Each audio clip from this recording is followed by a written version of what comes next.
Good evening, ladies and gentlemen, whiskey drinkers of all ages, and people like me who are dying of heat stroke. We got a scorcher up here in the northeast. Holy crap, it was about 89 degrees today, and I had to play in my golf league after work. Good God. The Mad Micks not cheap whiskey review. Sorry, number 33, Glenmorangie 12. Well, as if any of you guys have noticed or followed the channel, we did a review of Glenmorangie 10 around Christmas time because my girl got me that bottle for Christmas. Well, since then, Glenmorangie has bumped up the age statement on their 10-year-old to 12, their 12-year-old to 13, I believe, and their 14-year-old to 15, something like that. So I figured I'd pick a bottle of 12 up, give it a try. They also bumped up the price. I can get Glenmorangie 10. There's still some 10-year-old bottles around for 40 bucks. This one's going to cost me 46. I don't know what it'll cost you, but figure somewhere around there. So they bumped up the price maybe around 6 bucks retail. So 46 bucks out the door. I'm very curious because Glenmorangie is one of those whiskeys that will get better with age. It's not like a smoky whiskey where you want to keep it a little bit younger to keep all of that flavor going. I have a feeling that the extra 2 years will probably do Glenmorangie pretty good. I don't know why they bumped up the age statement. Usually with a company this big, you wouldn't figure they'd have enough cash to bump up their standard age statement 2 years from a 10 to a 12, but apparently they did. And I'm not complaining. But I did want to get a bottle of it, give it a try. I love Glenmorangie, I think, is the quintessential starting point for single malt Scotch whiskey. It's not going to blow you away. It's not going to drain your bank account, but it's a very solid single malt. Very simple, very solid. You're usually going to get the honey, vanilla. I always say they put it in an orange box because you get that hint of orange in it. And a very smooth sipper. The 10-year-old was very good for $40. Probably the best bang for the buck in the single malt game. And now they bumped it up the age statement at 12. Sorry if you can hear the fan in the background, but I am not living without my ceiling fan. You can see it twirling on the bottle. Oh my God, it's fucking hot up here in the Northeast. So with that being said, let's get the nose in the glass. Yeah, that very simple, sweet, subtle nose. You really get almost nothing. You get honey and vanilla. You get no ethanol. Very clean.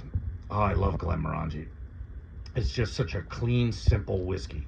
This is not going to be like some of the other ones I do where there's a whole lot of bells and whistles. Glenmorangie is a straight up the middle single malt, aged in bourbon barrels.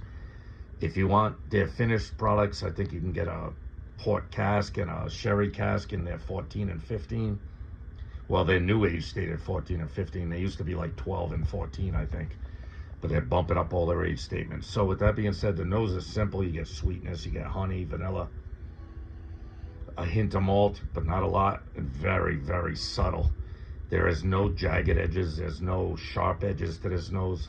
Just very approachable. You can tell just by smelling it that it's a drinkable whiskey. With that being said, let's fill a fat belly with it.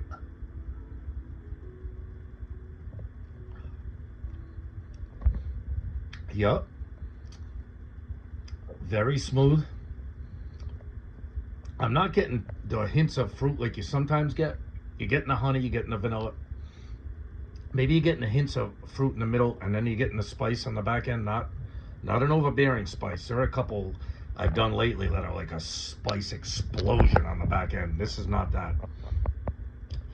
Glenmorangie is a very simple, straightforward single malt, and now it's even more well-aged than it used to be, and you get it for a good price.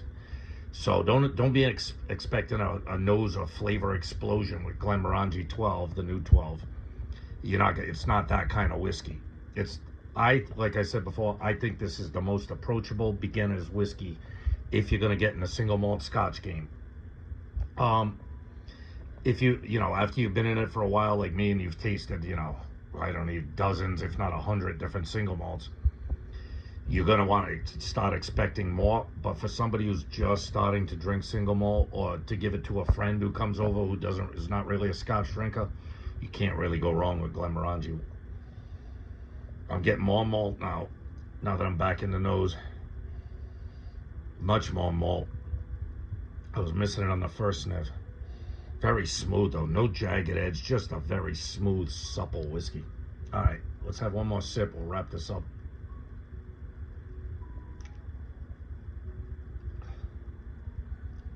Yeah, there you go. Yep, you get the sweetness off the rip. You get the malt coming in behind it a little bit. Very light on the malt. Then you start to get those little subtle hints of fruit, almost like orange zest, or maybe a hint of peach, something light. It's a very, very light fruit. Almost like you took that, you know, like a cheese grater and took the rind off of an orange. It's not like drinking an orange. It's kind of like that orange zest kind of flavor to it. One more. Yes, very sweet, very smooth. There you go. I'm getting even more of that orange zest with every sip I take down. Maybe a hint of something in the background, like a peach or an apricot or a nectarine, something like that. Then you get a fair amount of pepper, but not a pepper explosion. And I'd say Glenmorangie did pretty good. It does have a better color than the 10. The 10 used to be a lot lighter than that. I wish I had an old bottle of the 10. In fact, I might pick one up before they disappear because I can get it for 40 bucks. But the 10 used to be a lot lighter than this, so that extra 2 years in the barrel is showing on the color, and I think it's showing on the palate. It's a much smoother and more subtle whiskey than the 10 was. The 10 is very good, but the 10 had a little more, I don't know how to put it, like a little more kick to it. You know what I mean?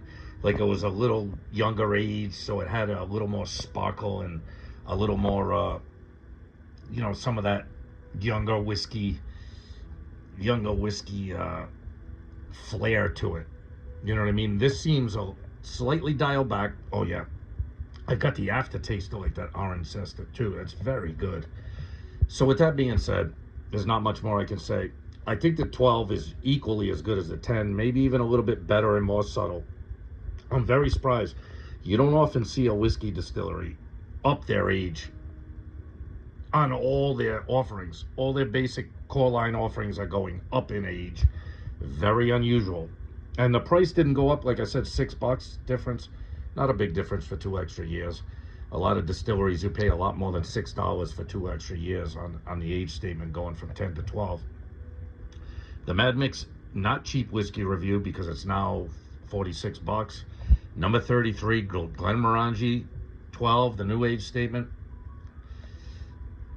I'm going to give it an 8.9.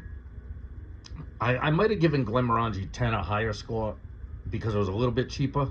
I like this. It's very good. It's very, I can taste the difference. I really can. I think that extra 2 years has kind of mellowed it out a little more. Took off a little bit of the jankiness on the nose and the palate. But it's still a very smooth, refined single malt scotch. And for anyone who's willing to drop the 46 bucks, this is a good introductory bottle. In fact, I would say this is my prime example of an introductory bottle to single malt scotch. You don't want to dive into the deep end with scotch. This is a good place to start. I'll stick by that. I like it. I like it very much. I highly recommend it. With that being said, love yourself. Always love and respect yourself. Always love and respect other people, but especially those close to you, your family and friends.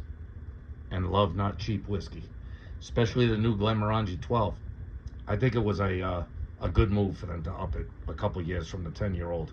It's definitely still a world-class whiskey. All right, be good, people. I'll see you in the next one.